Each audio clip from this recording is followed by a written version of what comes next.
Bonjour. Parmi les antigoutteurs, on va trouver la colchicine.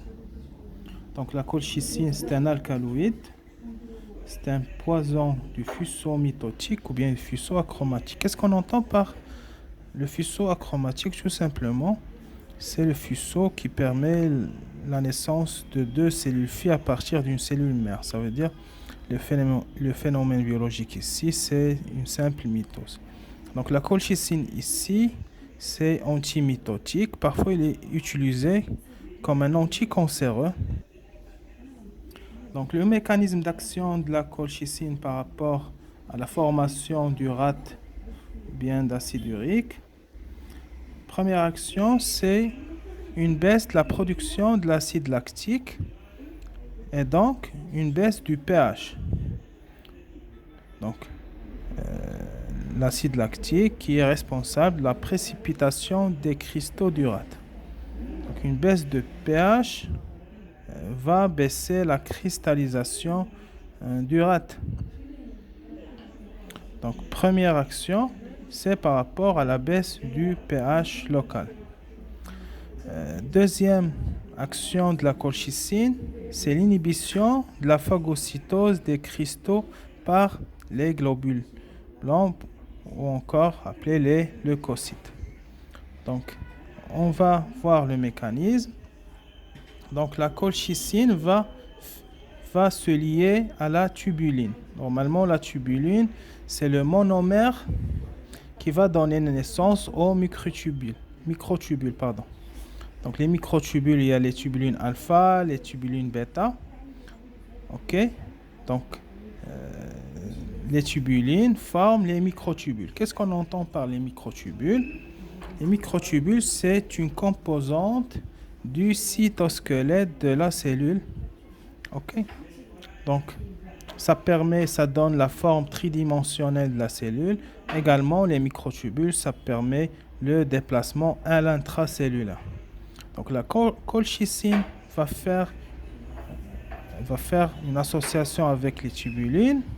Et donc, on ne va pas avoir de formation de microtubules et les cellules immunitaires ne peuvent pas se déplacer parce que même le déplacement de ces cellules, c'est grâce au cytosquelette. OK? Donc, le squelette de la cellule, c'est grâce aux microtubules à côté d'autres composantes. OK? Donc, il n'y aura pas de phagocytose.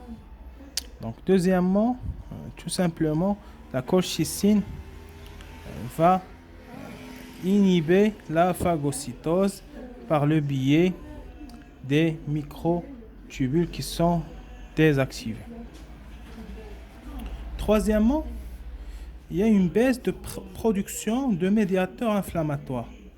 Qu'est-ce qu'on entend par les médiateurs inflammatoires? Ce sont des cytokines par exemple, ou bien des prostaglandines telles que les leucotriènes. Donc ce sont des molécules qui vont amplifier la réaction inflammatoire. Ils sont sécrétés par les cellules immunitaires, soit pour amplifier la réaction inflammatoire, soit ils ont une action pro-inflammatoire, ça veut dire qu'ils vont induire une inflammation, soit ils vont recruter d'autres cellules immunitaires.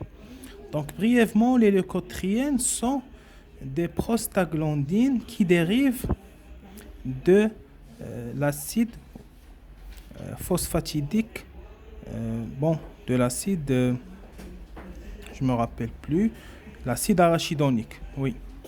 Donc c'est sous l'action d'une enzyme qui est la lipooxygénase.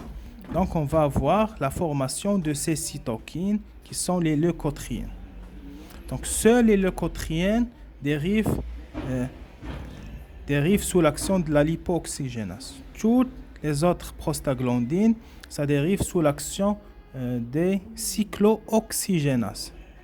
Donc je reprends. Toutes les prostaglandines dérivent, la plupart dérivent de l'acide arachidonique sous l'action de la cyclooxygénase. Sauf la leucotriène, qui est un médiateur lipidique lipophile, ça dérive sous l'action de la lipooxygénase à partir d'un acide arachidonique. Voilà. Également, il y a baisse de production de l'interleukine 1. L'interleukine 1, il est pyrogène. Pyrogène, ça veut dire ça augmente la température corporelle. Au niveau de l'hypothalamus, on va trouver un récepteur spécifique à l'interleukine 1 et on va voir une augmentation de la température corporelle. Également, l'interleukine 1, bien sûr, qui est synthétisée par les macrophages, par exemple, et des phagocytaires, va recruter d'autres cellules immunitaires telles que, par exemple, les polynucléaires neutrophiles. Également, on va avoir une baisse de la production de chimiokines. Ce sont des molécules qui vont attirer ou bien recruter d'autres cellules immunitaires par chimiotactisme. OK? Donc, la colchicine va agir sur le pH vers la baisse. Également, une inhibition de la phagocytose. Et enfin, une baisse des médiateurs inflammatoires. Et comme ça, on va baisser l'inflammation. Deuxième vidéo, on va voir l'allopurinol et les fébuxostat et mécanismes d'action comme anti-urique.